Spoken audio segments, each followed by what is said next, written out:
Let's talk about the day in the life of a landlord, because this is something that I recognise I tend not to do that much. I don't really talk about it. I don't talk about the day-to-day.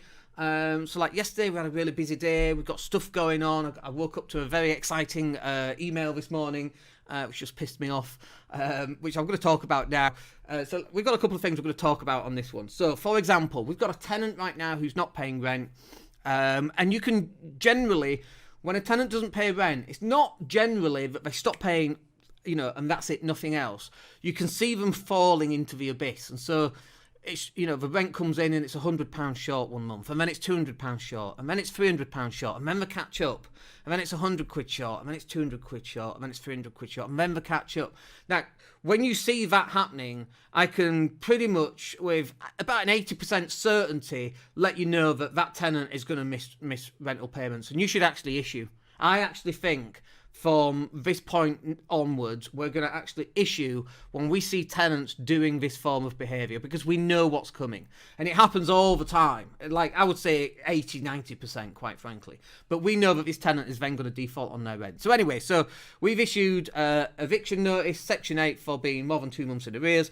That's all gone. We're just waiting for an eviction date.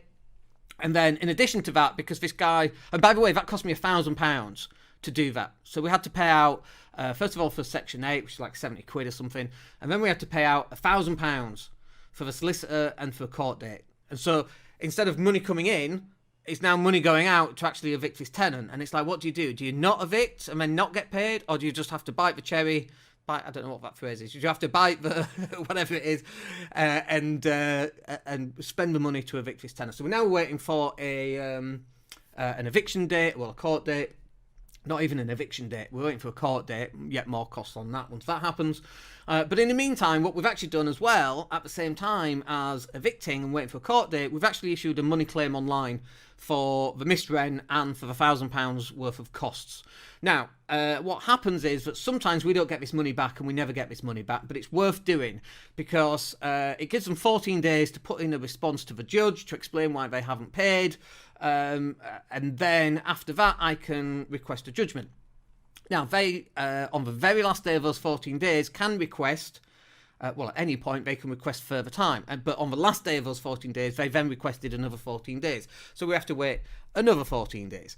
So once we get that, I'm sure they'll put in a defence, but there's not a lot of defence. There's your contract. You've not paid the rent. There you go. So we'll request a judgment. If we have to turn up, we'll turn up, or I'll have a representative turn up because I'm not flying over. I've done that once before and it was a waste of time, so we'll just send somebody.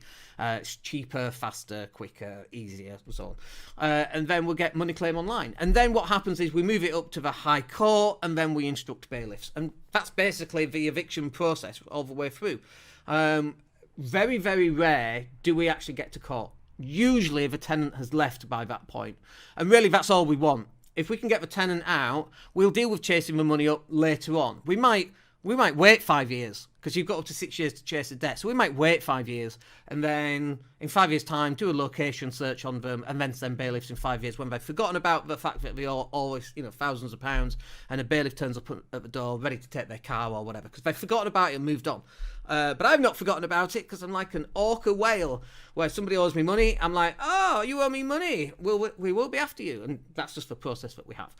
But like, nobody really talks about this while you're going through it, but that's the process that we follow. And it's right now we're waiting for both a court date for eviction, and we're waiting for the 14 days to expire so we can get a judgment on the money claim online. They're two separate things. They both serve different reasons. One of the things that I have learned is that as soon as somebody gets court papers, generally they leave. Now, you might get some tenants who dig their heels into the ground, and that's totally fine. They're entitled to do that. We follow the law to the letter. We're big believers in that. I'm also a big believer in transparency, so we explain to the tenant what's going to happen to them and what their life will be like. And it's not a pleasant, because you owe me money, and it's not like a tenner. You owe me thousands of pounds of money. And for me, I think that's theft, right? So we go after them, we use the full extent of the law and the bailiffs and the High Court and all the rest of it, up to the full 6 years. And it's like, you might as well just pay up, because you're just about to ruin the next 6 years of your life. And it's honestly, it's not pleasant. So, but you owe me money. What are we going to do? Just ignore it? So, that's the 14-day MCOL we call it an M-call, money claim online. Now, if you've never done an M-call, by the way, you should do one. Go sue somebody. Go just run it out and see how it goes. It costs like 60 quid, depends on how much they owe. I think it cost us £105 because they owe us thousands. But as a landlord, you're gonna sue people. Now, in the olden days, we actually used to issue Section 8, Section 21s ourselves. We don't do any of that now. We actually just get a solicitor to do it. Because if it's wrong, and it's really easy to get these wrong, you've got to go all the way back to the start. And I've done this where I've done it wrong, went to court, and it was wrong. We had a tenant who was earning £2,000 a month, didn't want to pay his £500, so we issued a Section 8, went to court. Shelter turned up to help defend him. So this is one of the things that really annoys me. Shelter turned up to defend a guy who's earning £2,000 a month, but just doesn't want to pay his rent.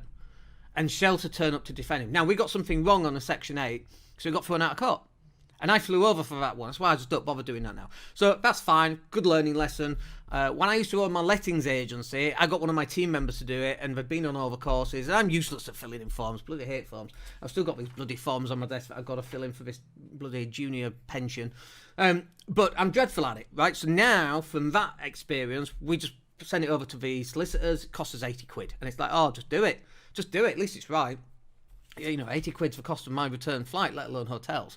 And let alone time spent having to go to bloody court and all of those kind of things.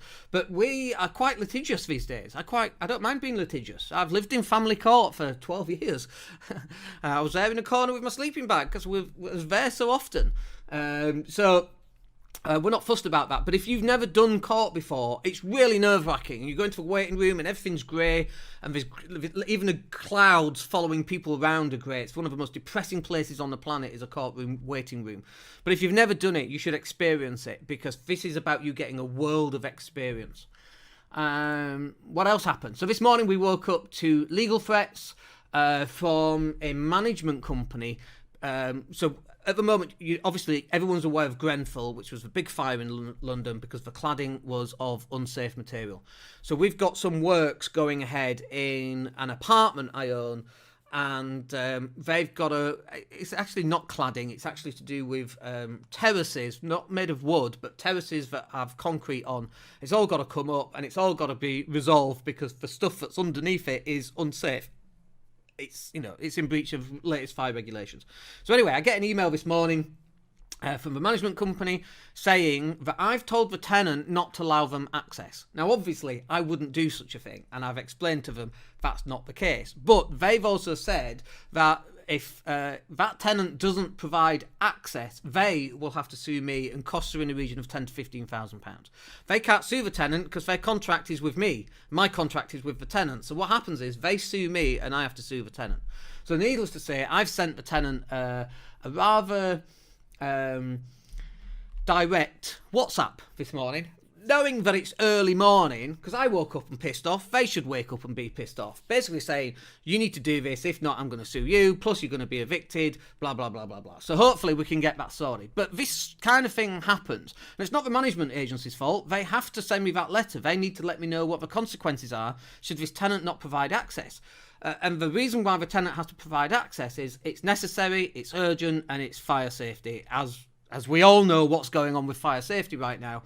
So it's got to get done. It's not negotiable. Is it inconvenient? Of course it's inconvenient. Life is inconvenient. Me having to stop to cross a road is inconvenient. It's just life. It's just part of it. If he owned that property, he would still have to provide access. Just because you're a tenant doesn't give you special superpowers, meaning that you don't have to provide access for fire safety when it's urgent and necessary and required and part of the fire regulations. So that's another thing that we had to deal with.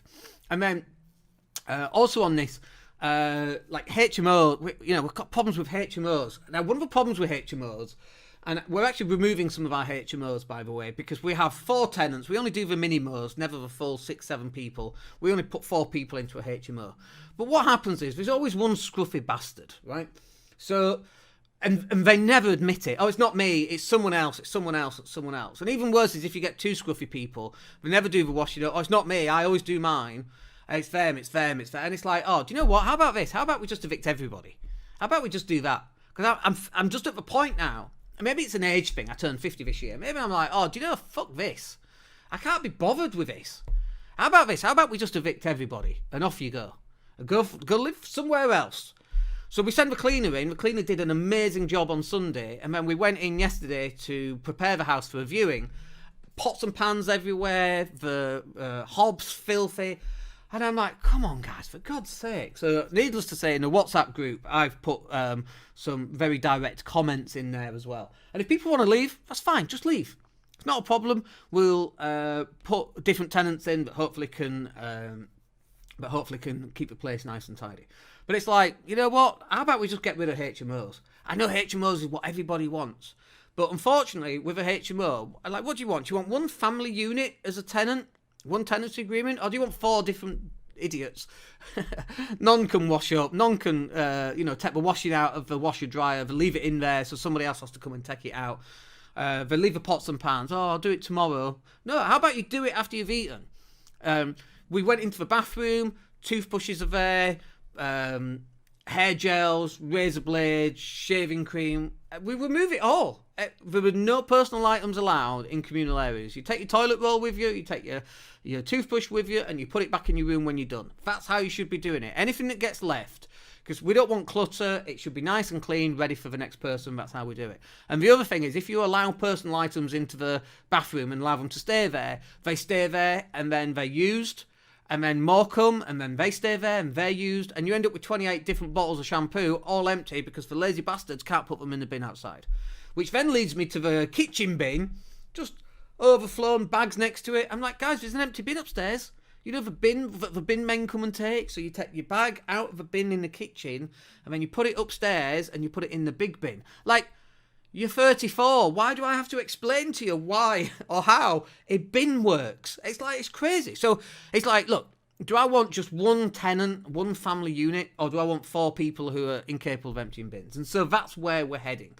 And so as you progress, you know, when we first started out 23 years ago, they're the sort of properties we were looking for. I lived there, I was round the corner, I didn't mind popping in. Now I live 1,000 miles away, and for me to pop in, it actually costs me money because I have to pay someone to go. And that really upsets me as a tight northerner.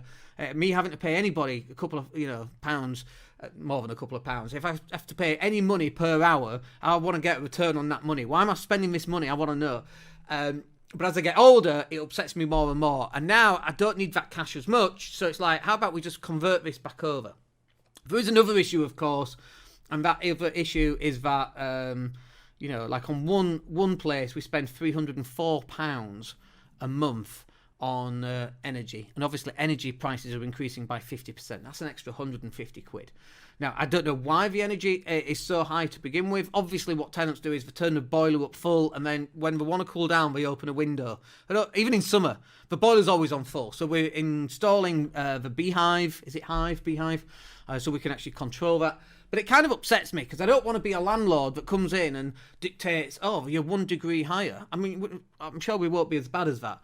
You know, if the tenants are cold, I want them to turn the boiler up. I don't want them to be cold. But turning it up and then leaving it for 14 years at full, what are you doing? That's my money.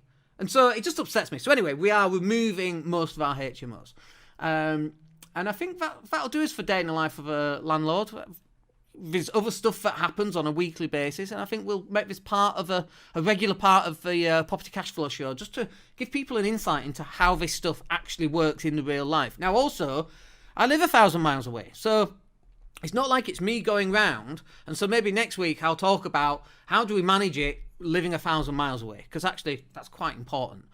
Some people live, a couple of 100 miles away because they're in London and we've got northern properties. How do we manage them? They use letting agents, which invariably are shit. I don't use any letting agents for anything. I never have done, or I used to actually, and then got bit, but I will never do it again, ever, because they're useless. And if you're a letting agent, I apologise, but that's just my experience.